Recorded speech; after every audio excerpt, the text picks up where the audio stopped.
Operation सिंदूर का objective ये था कि पाकिस्तानी मिलिट्री को पनिश किया जाए, और ये तो भारत ने कर ही दिखाया।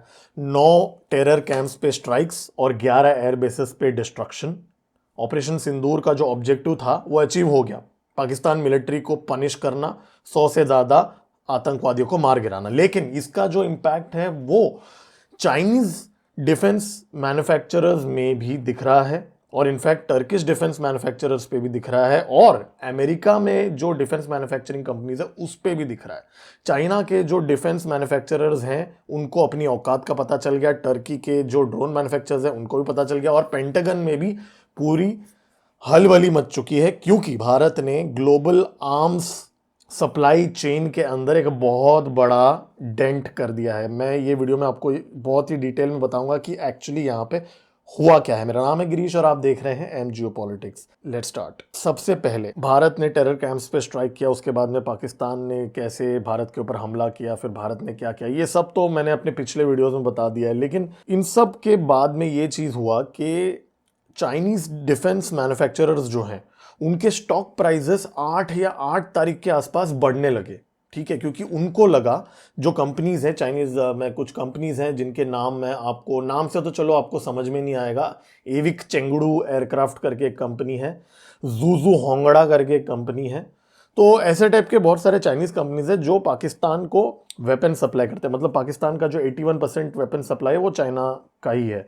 तो ये कंपनीज के स्टॉक प्राइसेस बढ़ने लगे 8 तारीख के आसपास से। ठीक है, क्योंकि उनको लगा कि ये एक लॉन्ग कॉन्फ्लिक्ट होने वाला है। उनके हथियार इस्तेमाल करके पाकिस्तान भारत को बहुत दिनों तक, महीनों तक एंगेज करके रखने वाला है, ऐसा उनको लगा। ये उम्मीद से चाइनीज मैन्युफैक्चरर्स की जो स्टॉक प्राइस है वो बढ़ गई। ठीक है, फिर 10 तारीख को अचानक जो सीज फायर या जो भी बोलो म्यूचुअल अंडरस्टैंडिंग हो गई, युद्ध विराम हो गया, तो अचानक क्रैश हो गया स्टॉक्स। और इसके पीछे रीजन ये है कि जो चाइनीज इक्विपमेंट है, चाइना के जो रडार्स, PL-15 मिसाइल, और चाइना की जो एयर डिफेंस सिस्टम है HQ-9, HQ-8, HQ-8, ये जो 3-4 चीजें हैं जो पाकिस्तान के पास है, ये फेल हो गए। ये बात साबित हो गई।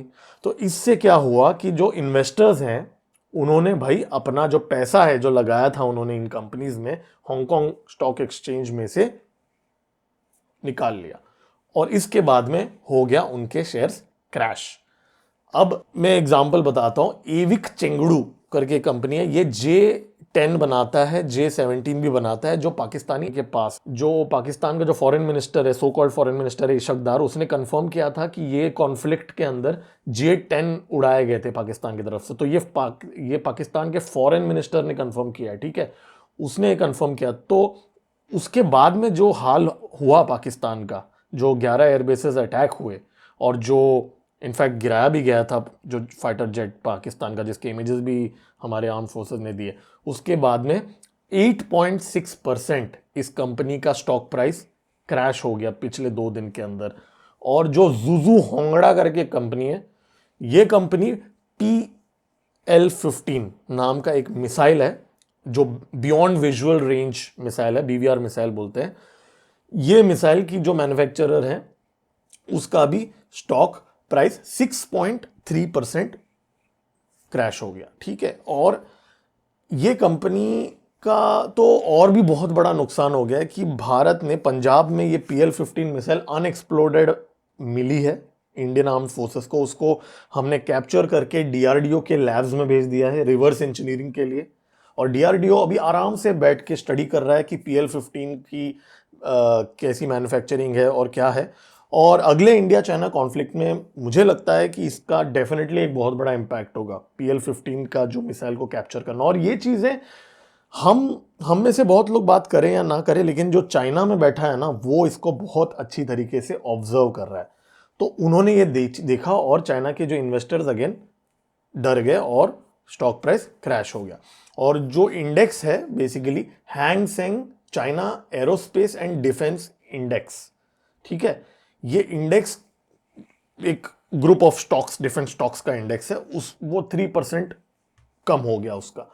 और इतना ही नहीं, जो टर्की है, टर्की में जो कंपनी है, जो टर्की में उसका नाम है बेरक तबन सनाई, ये बनाता है बैरक्तर ड्रोन्स, जो पाकिस्तान ने भर भर के खरीदा था, जो यूक्रेन में भी इस्तेमाल हुआ था, जिसमें अगर आपको याद है यूक्रेन में बहुत बुरी तरीके से यूक्रेन हार गया था वो ड्रोन्स का इस्तेमाल करके। रशिया ने मक्खियों की तरह बैरक्टर ड्रोन को नाश कर दिया था, उसके बाद में यूक्रेन ने भी उसका यूज करना बंद कर दिया था। तो ये रद्दी जो है ये कबाड़ जो है वो पाकिस्तान आर्मी यूज कर रहा था। उन्होंने हंड्रेड्स के तादाद में ये मिसाइल्स फेंके भारत के अंदर, और आप सबको पता है क्या हुआ, पूरा ऑलमोस्ट 99.9% इंटरसेप्ट हो गया हमारे आकाश तीर मिसाइल के साथ। आकाश तीर के बारे में मैं अलग से वीडियो बनाऊंगा, लेकिन अभी फिलहाल इस पे हम फोकस करते हैं। टर्की का जो स्टॉक है उसमें भी 3% के आसपास हमें गिरावट देखी गई है, और ये और आगे और गिरेगा। ये तो सिर्फ शुरुआत है दोस्तों, क्योंकि अभी तो जस्ट धीरे धीरे एक्सपोज हो रहा है। Western main stream media refer नहीं करते हैं दोस्तों।